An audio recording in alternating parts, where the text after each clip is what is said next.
조금 잘못 생각하거나 왜곡된 생각을 하게 되어지면 이 말씀은 우리 삶의 문화를 통해서 보면 맞지 않는 그런 말씀입니다.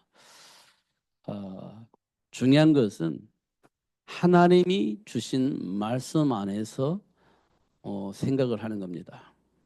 하나님이 주신 말씀 안에서 세상 문화에 의해서 만들어진 그 문화를 이해하고 그 문화 속에서 삶을 살려고 하는 그런 생각에서 보지 않고 하나님이 주신 말씀 안에서 보는 겁니다. 그래야 우리가 이해할 수도 있고 그래야 하나님의 배경을 누리며 살 수 있는 축복이 회복되어지는 겁니다. 그렇지 않으면 그렇지 않은 사람과 그렇다라고 생각을 하는 사람이 해결할 수 없는 충돌이 생기게 되어집니다. 끊임이 없는 분쟁이 생기게 되어지는 겁니다. 그래서 그 분쟁을 막기 위해서는 우리가 하나님 말씀 안에서 생각하는 것이 굉장히 중요하다. 이렇게 말씀을 드립니다. 그러니까 어, 배운 학문이 다르면 이게 서로가 대화가 안 되고요. 성장 배경이 다르면 또 서로가 다르게 되어집니다. 왜냐하면 이해 관점이 다르기 때문에 그래요. 해석 관점이 다르기 때문에 그렇습니다. 그러나 그런 것들이 정리가 되어질 수 있다고 한다면 하나님의 말씀을 기준으로 삼고 보는 겁니다. 그러면요, 다 이해가 되어집니다. 그런 환경 속에서 성장할 수밖에 없는 그 이유가 보여집니다. 사단에 의해서 속아서 그런 가문에서 성장했다면 그렇게 해석을 하고 그렇게 살 수밖에 없는 그런 영향을 내가 가지고 있는 거고요. 다른 방법으로 살았다면 또 다른 방법으로 사는 사람은 그걸 기준으로 삼고 살아왔기 때문에 방법이 없죠. 그러나 말씀 안에서 보면 우리 가문은 이런 배경 속에서 성장했구나. 또 상대방의 가문은 이런 배경 속에서 성장했구나. 이게 이제 이해가 되어지는 거예요. 말씀 안에서 보면. 사단이 우리 가문은 이런 방법으로 사단이 속였고 또 다른 가문은 또 다른 방법으로 사단이 속여서 하나님이 주신 본래의 모습을 가지고 살 수 없도록 그렇게 속였구나. 그래서 어떻게 만나면 으르렁거리고 서로 분쟁하고 그렇게 살 수밖에 없도록 만들었구나. 이게 이제 이해가 되어지는 겁니다. 말씀 안에서 볼 때. 그러면 우리 그리스도 안에서 너도 나도 다 치유가 되고 소통이 된다면 어떻게 해요? 대화가 되어지겠죠. 치유가 된다면 대화가 되어지겠죠. 이런 것들이 이게 굉장히 중요한 겁니다. 그러니까 우리가 그동안 말했던 그 불신자 상태 6가지 이걸 우리가 잘 확인을 해봐야 됩니다. 이게 문제의 근본이잖아요. 불신자 상태 6가지가 문제의 근본입니다. 근본 문제. 예. 그러니까 물론 이유 한 가지예요. 하나님을 떠난 문제입니다. 하나님을 떠나면서 발생되어진 6가지 문제가 인생의 가장 큰 문제입니다. 그 근본적인 문제입니다. 그게 이제 영적 문제잖아요. 시작이 영적 문제잖아요. 근데 우리는 그 영적 시작이 영적 문제인데 그걸 우리는 무시하는 거예요. 그 다음에 오는 것이 정신 문제잖아요. 그것 가지고 이제 시작을 하는 거예요. 그러니까 그렇지 하면서 그러면서 이제 육신적인 문제가 오는 겁니다.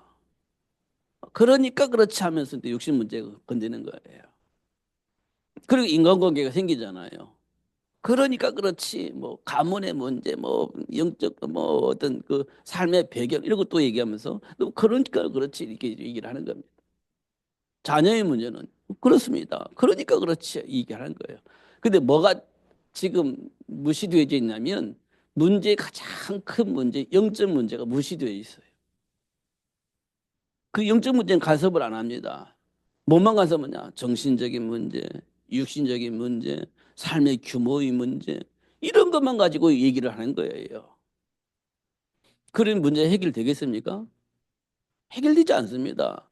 근본인 문제는요, 영적 문제예요. 하나님과 분리되어져 있는 문제입니다. 이게 여기서 시작된 문제가 정신적인 문제, 육신적인 문제 이거 오는 거예요. 삶의 규모 문제 이런 것들이 오는 거잖아요.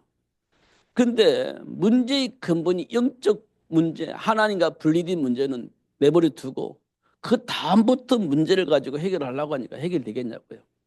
해결이 될 수가 없는 거죠. 그잖아요. 제가 오늘 그 중고등부 예배할 때 갇혀져 있는 문제 얘기했어요. 갇혀 있는 문제. 이걸 깨트리고 나와야 다른 세계를 볼 수 있는데 우리가 갇혀져 있는 이 문제 속에서 보니까 아무것도 안 보이는 겁니다. 그래서 우물 안의 개구리라고 하는 말을 좀 썼습니다. 우물 안의 개구리는 그게 전부인 줄 알아요. 근데 우물 안 바깥으로 놔보니까 상상할 수 없는 세계가 있잖아요. 그러니까 우리가 가지고 있는 이 테두리에 갇혀져 있으면 이것밖에 안 보이는 겁니다. 이걸 깨고 나와야 하나님이 준비한 말로 표현할 수 없는, 볼 수 없는, 상상할 수 없는 그런 세계가 있다는 것을 볼 수 있게 되어진다는 겁니다. 그러니까 나를 깨트려야 돼. 그리스도 이름으로. 그래야 갇혀져 있는 이 부분에서 깨어져 나와서 다른 세계, 상상할 수 없는 세계, 성경에서 말씀하셨던 그 세계가 보여지는 겁니다. 그러니까요, 지금 내 안에 가지고 있는 그 생각들, 삶의 기준들, 체질들, 이걸 깨트려야 되는 겁니다. 그렇지 않냐고서는 그 속에 가둬져 있어서 다른 세계를 못 보는 거예요. 하나님의 말씀하신 그 세계를 못 보는 겁니다. 이런 부분들을 우리가 좀 깊이 묵상을 하면 참 좋겠다. 이런 생각이 되어집니다. 오늘 13절에 너희는 스스로 판단하라. 이렇게 되어 있습니다. 스스로 판단하라. 이렇게 되어 있습니다. 영적 배경을 우리가 인식을 해야 되는 겁니다. 영적 배경을. 영적 배경을 인식하지 못하면 우리는요, 그 올무에서 못 벗어나는 겁니다. 음. 다람쥐 쳇바퀴 도듯이 계속 그 안에서 도는 거예요. 한 걸음도 어디 못 나가는 겁니다. 그거를 영적 문제 이렇게 얘기를 하는 겁니다. 영적 문제. 우리가 이 부분을 이번 주간에 좀 깊이 보았으면 좋겠습니다. 하나님 우리를 해방시켜 주셨다고 했어요. 진짜 해방입니다. 이 말은 뭐냐? 진짜 자유를 누릴 수 있도록 축복하신 겁니다. 자유. 어, 그런데 사단은 자유를 어떻게 왜곡시키냐면 하나님 안에서 하나님에게서 해방되어 있는 것을 자유라고 얘기를 해요. 사단은 하나님께 묶여 있다고 생각을 하게 만들고 묶여 있는 나를 해방시킨다고 생각을 해요. 그럼 사단은 그 해방이 뭘 의미하는지 아십니까? 활약을 의미하는, 활약하게 만드는 거예요. 그게 사단의 올무에 묶인 우리가 해방되어지는 것이다. 이렇게 얘기를 하는 겁니다. 그게 타락입니다. 근데 우리는요, 그게 해방이라고 착각을 하는 거예요. 제가 여러 번 얘기를 했지만, 제가 어릴 때 해방신학이라고 하는 공부를 했던 대학생들을 만났습니다. 전 한 번 참석을 했는데요. 한 번 참석을 하니까, 이상하다. 이렇게 생각으로 다음번 참석을 안 했습니다. 전 뭣도 몰랐어요. 그때 고등학교 1학년 때 있는데 뭣도 몰랐습니다. 제가 뭐 압니까? 아무것도 모르지. 근데 제 느낌에 이건 이상하다. 성경 공부하는 곳이 아니다. 이렇게 제가 느꼈어요. 그 다음부터 안 갔어요. 해방이라는 단어가 얼마 좋습니까? 보니까 죄와 사망의 법에서 우리를 해방하였느니라. 진짜 해방이다. 이렇게 이제 얘기를 하면서 얘기를 했다면 우리가요. 그 어떻게 분별합니까? 어린아이가. 근데 저는 싫더라고요. 안 갔습니다. 나중에 보니까 그게 해방신학이에요. 이 성장해서 보니까 그게 해방신학이에요. 그 사람들이 뭐냐?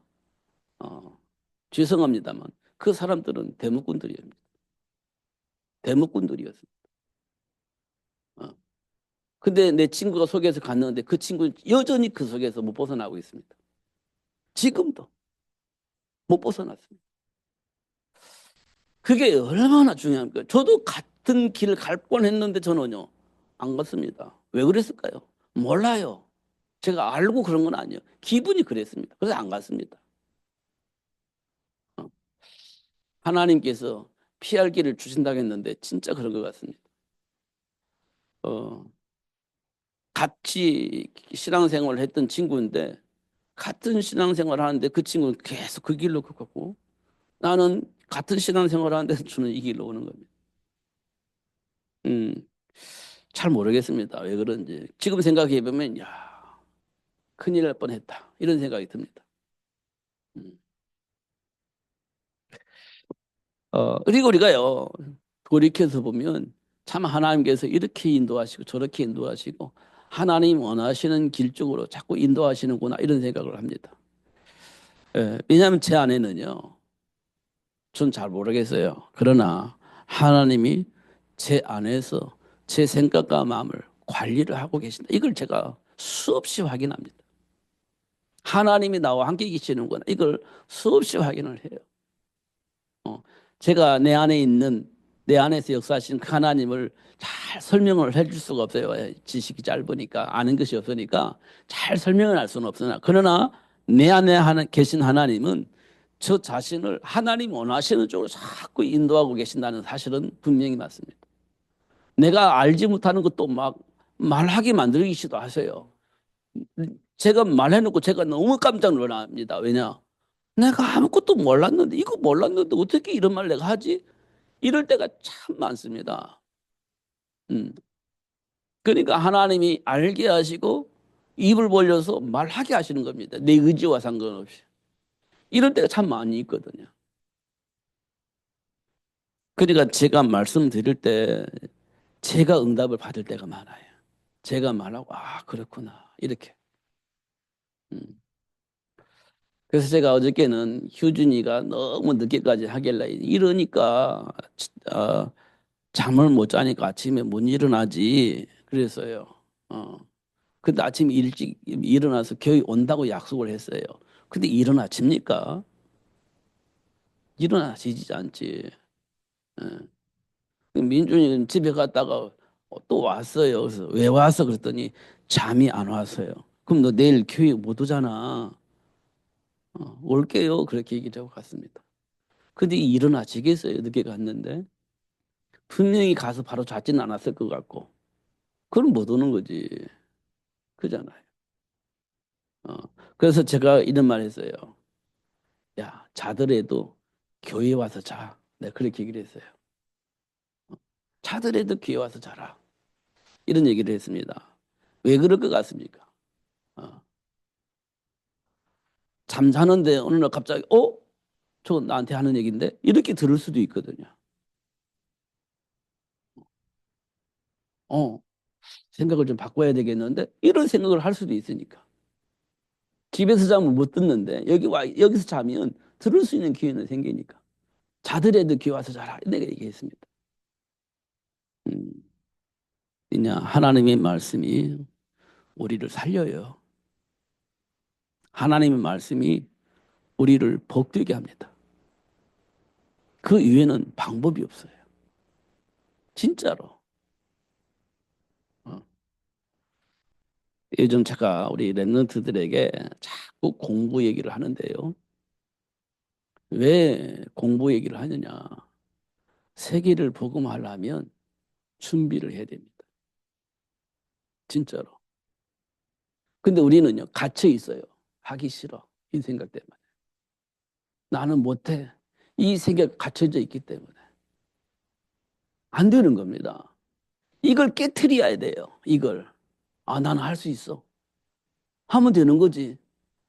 예수 안에서. 할 수 있다고 말씀하셨는데. 이 생각이 들어오면 그 사람 되는 겁니다. 근데 그러든지 말든지 나는 안 해. 나는 하기 싫어. 내가 하고 싶은 거 할 거야. 이렇게 되면 이제 안 되는 겁니다. 그러면 이제 세계복음화가 쉽지 않겠죠.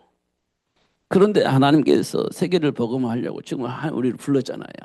그럼 어느 날 하나님께서 깨트려서 하나님의 말씀을 듣게 하시고 준비할 수 있도록 역사하실 것이다. 저는 그렇게 믿습니다. 음.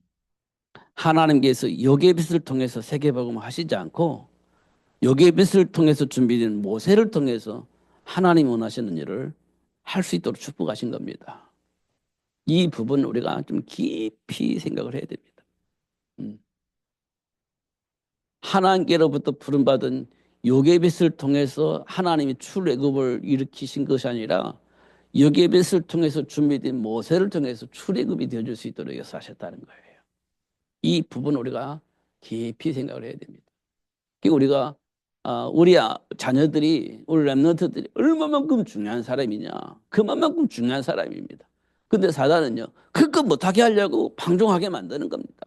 세상의 문화를 통해서 방종하게 만드는 거예요. 전혀 내 인생의 미래를 준비할 수 없도록 만든 겁니다. 세상 문화를 통해서. 그게 사단의 역사거든요.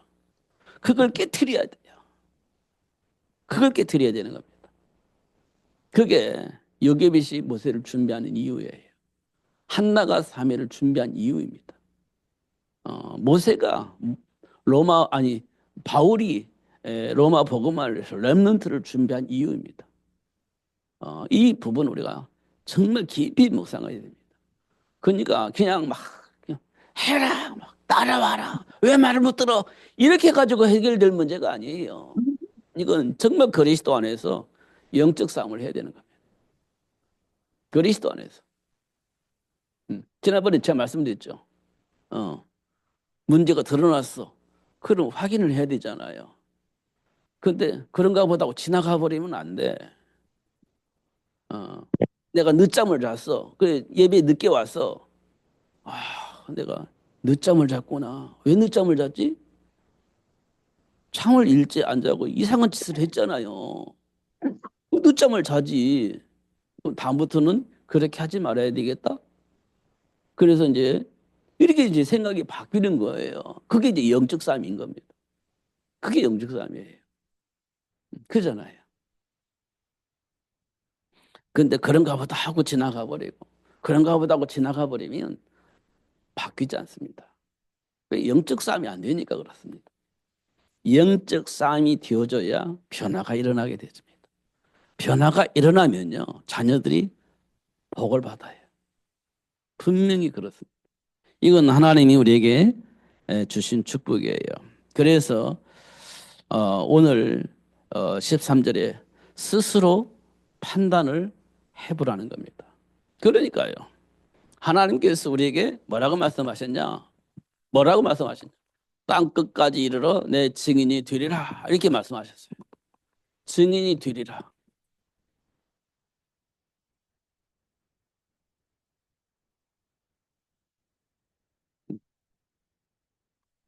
이거는 뭘 의미하냐면 삶의 현장에서 뭔가 드러내는 겁니다. 문제를 통해서 나를 보게 만드는 겁니다.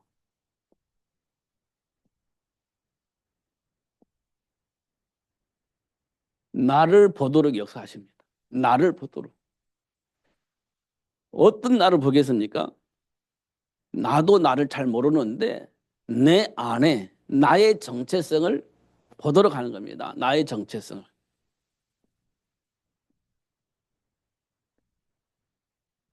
정체성을. 여기에 보면 불신자가 보이겠죠. 불신자 상태.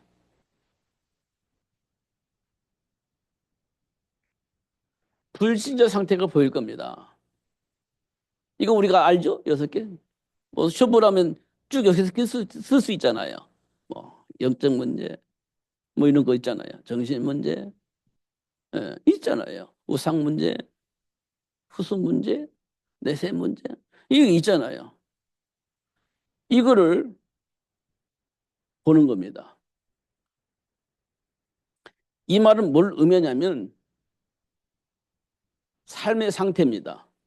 다시 말하면 삶의 규모를 말할 수 있어요. 삶의 규모. 지금 나의 삶의 규모는 어떤가 이걸 볼 수가 있죠. 삶의 규모 이거 볼 수 있습니다. 이게 뭐냐? 영적 상태가 있으니까 정신 문제가 오잖아요. 정신 문제 있는 사람은 삶의 규모가 오만하지 않습니다. 삶의 규모가 오만하잖아요. 그 반드시 육신적인 문제가 오죠. 균형 잡힌 삶을 안 살으니까 육신적인 문제가 오는 겁니다. 어. 이게 오는 거죠. 이런 것들을 보는 거예요. 그래서 현장에 있는 문제를 통해서 지금의 나의 상태를 보게 만드는 거지. 그게 뭡니까? 그 정체성입니다. 지금 내 정체성은 마귀 자녀야. 불신자 상태입니다. 그거 우리가 보는 거예요. 이걸 현장에서 보게 하실 겁니다. 아, 하나님을 떠난 문제, 영적 문제, 정신 문제, 육신 문제, 이런 것들이 다 보일 겁니다. 지금 이미 드러나 있기 때문에 볼 거예요. 우리가 인정을 안 해서 그렇지, 예? 인정을 안 해서 그렇지 다 볼 수 있습니다. 이게. 이게 불신자 상태입니다. 그리고 나서 하나님께서 우리에게 회복시켜 주신 신자에게 주신 신자의 축복입니다. 이것도 우리가 알 수 있습니다. 신자에게 주어진 축복이 몇 가지? 7가지입니다.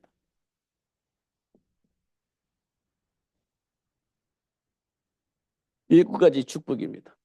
신자에게 주어진 축복. 있잖아요. 뭐죠? 여러분 수없이 들었잖아요. 기도할 때 응답하시는 축복. 성령이 인도하시는 승리의 축복. 이게 있잖아요. 7가지 축복. 이런 거 우리가 확인할 수 있습니다. 이거 언제 확인하냐? 현장에서. 문제 터졌을 때. 아, 이 축복이 우리에게 와 있는데 이 복을 내가 누리지 못하고 있다는 사실을 확인할 수 있습니다. 성령의 인도 속에서 이걸 확인할 수 있습니다. 성령의 인도 속에서. 이걸 지금 하나님께서 확인시켜 주는 겁니다. 현장에서 그잖아요. 불신의 상태를 통해서 역사하는 사단의 역사도 보게 하시지만 이 문제를 해결해 주시고 해방시켜 주신 그리고 하나님 자녀 삼아 주신 하나님께서 우리에게 주어진 축복 17가지를 확인할 수 있도록 그렇게 축복하실 겁니다. 중요한 것은 성령이 우리를 인도하신다는 거예요. 그러기 역사하신다는 거예요. 그 어떻게 기도하면요 응답하시고요. 그렇게 되어져 있는 겁니다. 우리 절대 안 망해요. 승리가 있습니다. 항상 우리에게는. 이런 것들이 우리에게 와 있는 겁니다. 그런데요, 이걸 우리가 못 누리고 있는 겁니다. 이걸 확인시켜 주시는 겁니다. 주어져 있는데도 불구하고 누리지 못하고 있는 나를 보게 하시는 겁니다. 이때에서 삶의 현장에서 그걸 보게 하시는 겁니다. 이래서 우리에게는 정체성이 2개예요. 마귀 자녀의 정체성, 하나님 자녀의 정체성. 이게 2가지가 있는 겁니다. 이거를 언제 확인할 수 있느냐? 삶의 현장에서 문제가 터졌을 때 이 사실들을 확인할 수 있는 겁니다. 이거는 이론이 아니에요. 하나님께서 우리에게 증거를 주셨습니다. 이걸 우리는 증인이라고 하는데요. 우리가 잘 알고 있는 아브라함입니다. 확실하게 보여주셨어요. 기근 만났을 때와 답이 없었을 때 기근 만났을 때와 답을 가지고 있을 때의 갈등의 문제 있을 때 아브라함의 선택은 확연히 달라졌습니다. 답이 없을 때는요 육신적인 선택을 했습니다. 그 답을 가지고 있는 아브라함이요 갈등이 생겼을 때 양보하고 하나님 편에 섰어요. 확실한 답을 주셨어요. 이 선택이 달라지는 겁니다. 선택이. 그잖아요.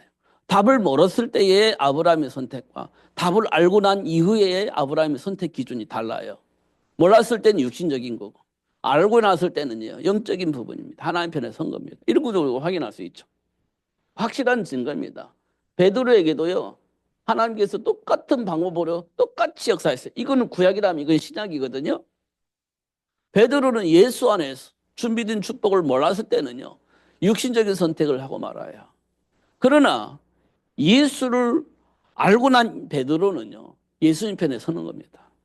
이게 똑같은 환경 속에서요 선택의 기준이 달라지는 거예요. 이걸 우리가 확인할 수 있습니다. 지금 우리는 어떤 선택을 할까요? 알면 하나님 편에서 준비된 복을 선택을 하게 될 겁니다. 모르면요 육신적인 선택을 하겠죠. 이걸 우리가 확인할 수 있습니다. 이거 언제, 어디에서요? 삶의 현장에서. 중요한 것은 그 현장에서 지금 나의 상태를 볼 수 있도록 하나님이 축복을 하신다는 거예요. 그러니까 오늘 말씀처럼 이 말씀을 듣고 스스로 분별하고 스스로 선택을 해야 되는 거예요. 이게 굉장히 중요한 겁니다. 이렇게 확인했잖아요. 그리고 나서 하나님께서 우리에게 어떻게 역사하실까 봅시다. 삶의 현장에서 하나님의 역사를 보면 봐보세요. 이스라엘 백성들이 언약의 뿌리가 내리지 않았을 때 육신적인 문제가 와요. 그때 이스라엘 백성들이 언약으로 뿌리 내리지 않았을 때 뭘 선택하냐? 육신적인 선택을 해요. 육신적인 선택. 이스라엘 백성들이 언약으로 뿌리 내리지 않은 상태에서 위기가 오니까 육신적인 선택을 하는 걸 볼 수 있습니다. 왜 자꾸 이런 말씀을 드리냐면 지금 우리가 항상 문제가 오면 이걸 가지고 선택을 하기 때문에 이 말씀을 드리는 거예요. 육신적인 선택에서 못 벗어나니까. 육신적인 선택을 할 수밖에 없는 배경을 가지고 있기 때문에 육신적인 선택을 하는 거예요. 그래서 어떻게 해요? 그리고 난 다음에 일어난 일이 뭐죠?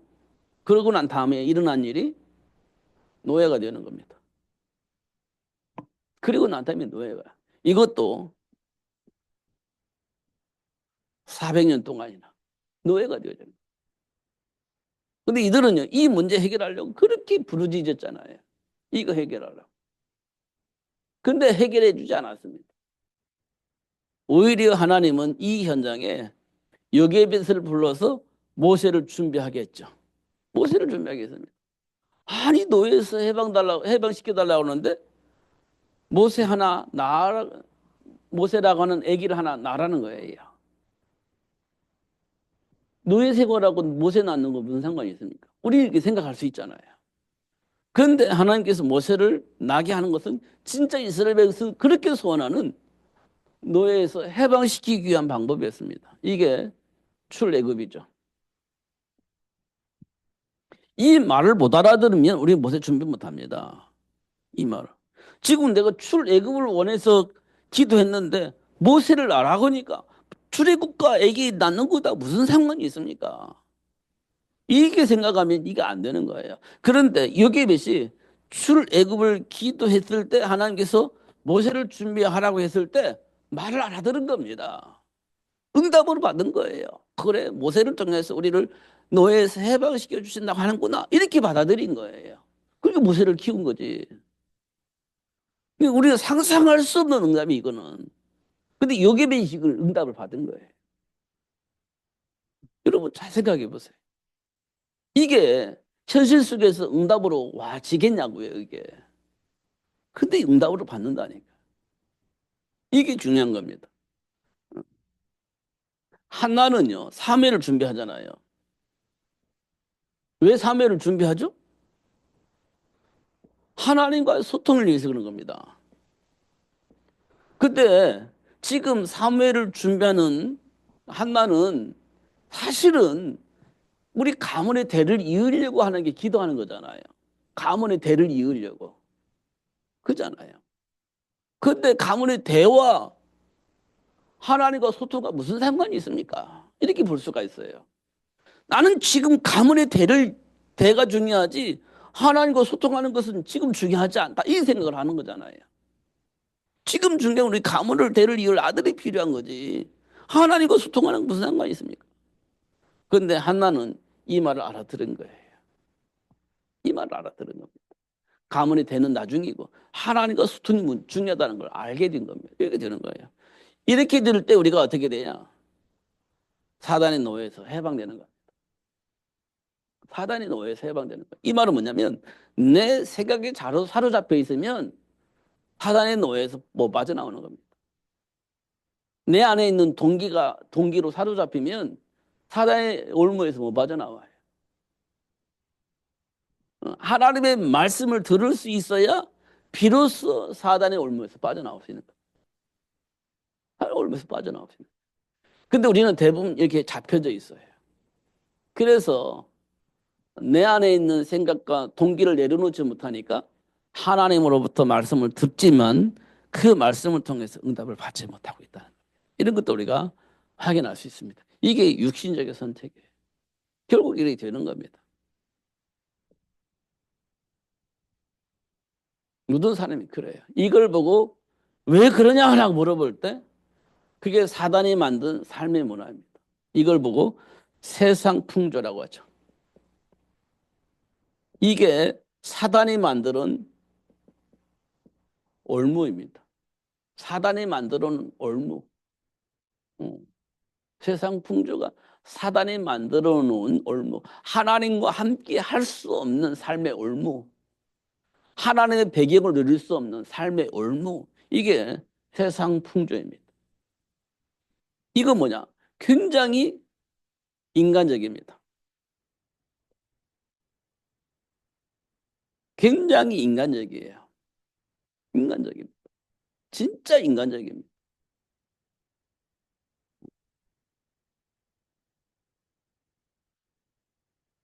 이거를 뭐라고 말하냐? 헌신, 사랑 이렇게 우리가 표현할 수 있는. 이거 굉장히 인간적이잖아요. 헌신하지, 사랑하지. 이게요, 굉장히 인간적인 겁니다. 요즘 많이 나오잖아요. 막 이렇게.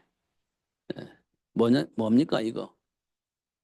돈 이렇게 주는 거 있잖아요. 우리 이웃을 위해서 좀 쓰세요 하고 이렇게 하는 거 있잖아요. 그런 거 많잖아요. 어, 그게 굉장히 인간적이잖아요. 현실적이잖아요.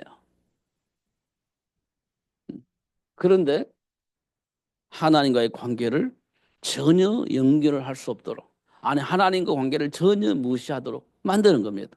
그게 세상 풍조입니다. 나쁜 것은 아니에요. 이게 절대 좋은 거죠. 당연히 해야 할 일입니다. 그런데 이것 가지고 하나님과의 관계를 끊어버리는 겁니다. 하나님의 말씀을 오해하게 만드는 겁니다. 이렇게 이제 만드는 건 이게 세상 풍조예요. 이게 육신적인 겁니다. 잘 확인해 보면 그렇습니다. 음. 그리고 우리가 조금 더 깊이 들어가면 철학적이죠. 어. 이걸 다른 말하면 인문학 이렇게 말할 수도 있습니다. 제가 인문학은 잘 모르지만 유튜브를 통해서 인문학을 강의하는 사람들의 말을 쭉 들어보면 야, 감동적입니다. 실제적으로. 근데 이 사람들이 하나님과의 관계를 연결시키냐? 연결시키지 않아요.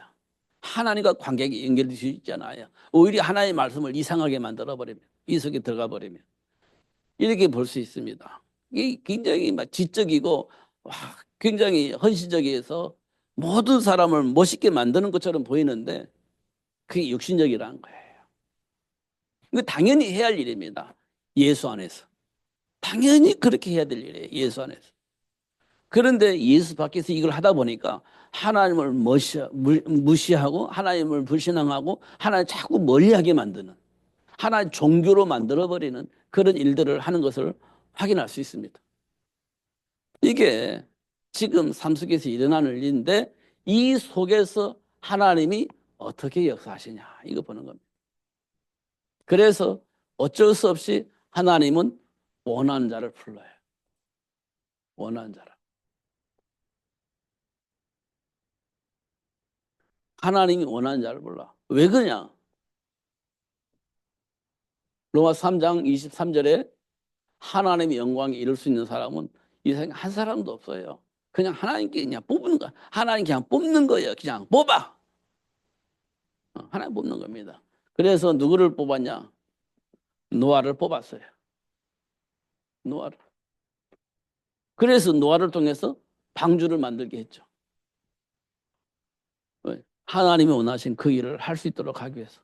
그래 만든 겁니다. 하나님이 저와 여러분을 뽑은 이유는 세계복음화 때문에, 현장 복음화 때문에 뽑은 겁니다. 그리고 누구를 뽑았냐? 아브라함을 뽑았습니다. 왜 뽑았냐? 복의 근원으로. 이 땅의 모든 사람들에게 복음을 전달할 수 있어야 되는데 이 복이 무엇인지를 알 수 있도록 하기 위해서 하나님은 아브라함을 복 주시기로 작정을 한 겁니다. 그래서 이 세상 모든 사람을 복받게 했는데 그 시작이 아브라함부터 시작을 할 수 있도록 그렇게 하셨다는 거예요. 이건 자격이 없어요. 그냥 하나님 뽑아서 하신 거예요. 그리고 하나님께서 베드로를 불렀잖아요.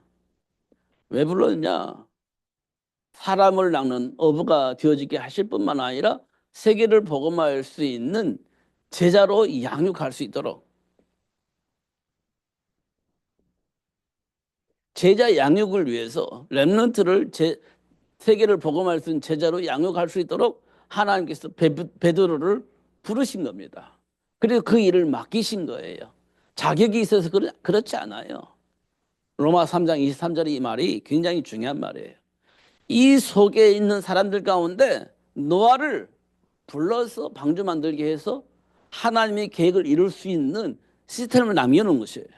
아브라함을 통해서는 복의 근원이 되어지게 하셨고 베드로를 통해서는 세계를 복음할 수 있는 제자를 양육할 수 있는 복을 누릴 수 있도록 하기 위해서 그냥 로마 3장 23절 있는 사람들 가운데 뽑아서 그렇게 할 수 있도록 축복하신 겁니다. 저와 여러분이 그래요. 저와 여러분. 그러니까 실력이 있어서 그냥 배경이 좋아서 그러냐 아니면 뭐 때문에 그러냐 아니에요. 그냥 뽑힌 거예요. 그러니까 우리가 낙심할 필요가 없어요. 어. 하나님이 하시는 일을 보면 오전에 잠깐 얘기했던 것처럼 내가 분명히 녁부터 기도하는데 막 덜컥 문제가 생기고 막 내 안에 있는 모든 것들이 막 드러납니다. 그럼 우리가 낙심하잖아요. 그러니까 말하기를 본래 우리는 그런 사람이에요. 에베소서 2장 1절에 2장 1절에 보면 허물과 죄로 죽었던 우리를 그리스도 예수께서 살리셨다 이렇게 얘기를 하고 있습니다. 본래 우리는 그런 사람이에요. 그냥 하나님 자녀로서 그냥 숨기고 살았던 것처럼 보여지는데 어떤 문제 덜컥 일어나 보니까 속에 있는 것이 다 올라와 버린 겁니다. 우리 믿음이 없는 게 아니고 본래 우리 그런 사람이에요. 그런 우리를 불러가지고 증인이 되어지게 하시려고 하나님 역사를 하시는 겁니다. 그런 줄 알고 막 신나서 왔는데 덜컥 문제 생기니까 속 사람이 다 드러나 버리는 겁니다. 쪽팔리게. 그때 우리 낙심하잖아요. 우리 어디로 숨어버리고 싶고 도망가고 싶잖아요. 음. 그런데요, 사실 그럴 필요가 없는 겁니다. 그런 우리를 하나님이 자녀 삼아 주신 겁니다. 그걸 알게 하신 거예요. 그럼 어떻게 해요? 감사할 일이지. 이렇게 되어지는 겁니다. 그러니까 우리 삶 속에서 일어나는 일을 통해서 응답을 받으면 모든 것이 감사한 겁니다. 사도 바울이 그랬잖아요. 범사에 감사. 이 말은 뭘 의미냐? 그냥 넘어가는 게 아니고요. 이 말은 치유가 일어나는 겁니다. 치유. 이 말은 생각의 변화입니다. 이 말은 삶의 변화가 일어나는 거예요. 삶의 변화를 말해주는 겁니다. 어. 드러났습니다. 그럼 생각이 바뀌어야 되잖아요. 생각이 바뀌었어요. 그럼 삶의 변화가 일어나는 거죠. 생각이 안 바뀌고 삶이 안 변해요. 그럼 똑같은 문제 일어나겠죠. 생각의 변화가 일어날 수 있도록.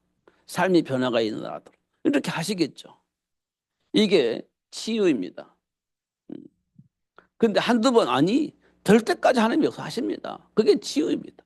못 깨달으니까 깨달을 때까지 역사하시는 거예요. 그게 치유입니다.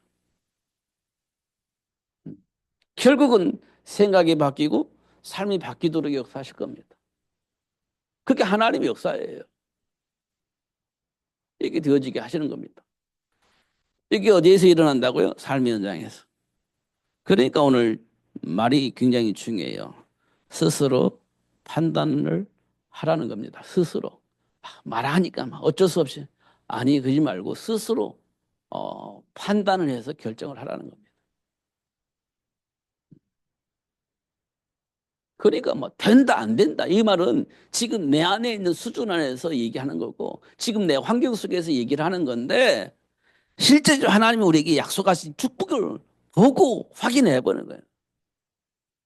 환경이 어떻든 건 하나님 주신 복을 누릴 수 있는 신분이 내게 와 있잖아요. 탓하지 말고 하나님 자녀에게 주신 신분을 알고 그거 누리는 거예요. 사람을 탓하지 말고 하나님 주신 신분과 권세를 누리는 거예요. 이거를 한번 확인해 보자는 거예요. 현장에서. 이게 하나님의 배경을 알면, 영적 배경을 알면 충분히 누릴 수 있습니다. 이 부분을 스스로 한번 판단을 해보라는 거예요. 한번 점검해 보라는 겁니다. 그러면 분명히 하나님께서 하나님이 주신 축복이 무엇인지 알게 하시고 그 복을 누릴 수 있도록 역사하실 것입니다. 분명히 확인될 수 있도록 축복하실 겁니다. 체험할 수 있도록 역사하실 겁니다. 속지 마시고 누리시는 여러분 되시기를 예수님의 이름으로 축복합니다. 기도하겠습니다. 하나님 아버지 감사합니다. 오늘도 최고의 복을 주시고 또 알게 하시고 누릴 수 있도록 역사하시는 하나님을 알게 해주시니 감사합니다. 결코 흔들림이 없이 하나님 배경을 누리며 승리하는 삶이 될 수 있도록 축복해 주옵소서. 예수님 이름으로 기도하옵나이다.